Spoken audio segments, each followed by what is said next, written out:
जय शिवराय मित्रांनो, स्वागत आहे तुमचं पुन्हा एका नवीन ब्लॉगमध्ये आणि रायगड स्वच्छता मोहिमेच्या दुसऱ्या भागामध्ये। सकाळी सकाळी लवकर उठून सर्व मावळ्यांनी गड स्वच्छ करण्यास सुरुवात केली। सगळ्यात आधी सर्व गडावरची पाहणी केली की कचरा कुठे कुठे आहे आणि त्यानंतर कचरा गोळा करण्यास चालू केला। आणि सर्वात महत्त्वाचा मुद्दा म्हणजे की कचरा टाकायचा कुठं, तर त्यासाठी आम्ही सोबत कॅरी बॅग्स व गोण्याही कॅरी केल्या होत्या। त्यामुळे कचरा जमा करण्यास आम्हाला फार अशी अडचण आली नाही। आणि ज्या दिवशी आम्ही कचरा साफ करायला चालू केला होता त्या दिवशी राज्याभिषेक सोहळा होता आणि हा अतिशय महत्त्वाचा आणि आनंदाचा दिवस होता। त्यामुळे सर्व मावळ्यांमध्ये एक वेगळीच एनर्जी व ऊर्जा निर्माण झाली होती। शिवराज्याभिषेक असल्यामुळे वेगवेगळ्या जिल्ह्यातून अनेक मावळे त्या ठिकाणी आले होते आणि त्या ठिकाणी गड सजवण्याचे कामही चालू होते आणि त्याच्यासाठीच एक छोटीशी मदत म्हणून आम्ही देखील त्या ठिकाणी त्या कार्यात हातभार लावला। तर ते तुम्हाला पुढच्या ब्लॉगमध्ये बघायला मिळेल। मित्रांनो, हा उपक्रम राबवताना अजिबात थकवा जाणवत नाही, एक वेगळीच ऊर्जा मनामध्ये असते, कारण की आपल्या महाराजांचे किल्ले हे आपल्यालाच स्वच्छ ठेवायचे आहेत।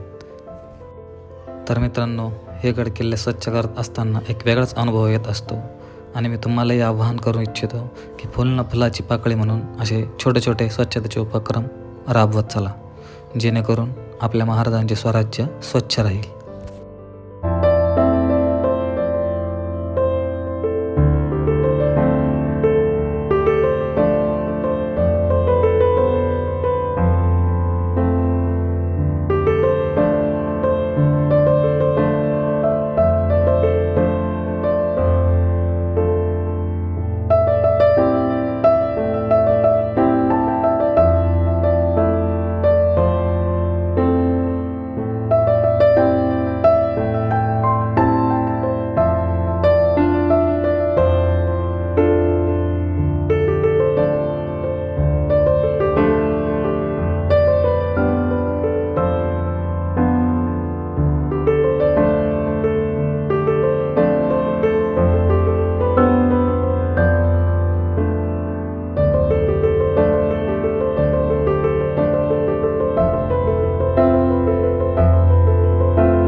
अशा प्रकारे सर्व कचरा जमा झाल्यानंतर तो एका ठिकाणी नेण्यात आला।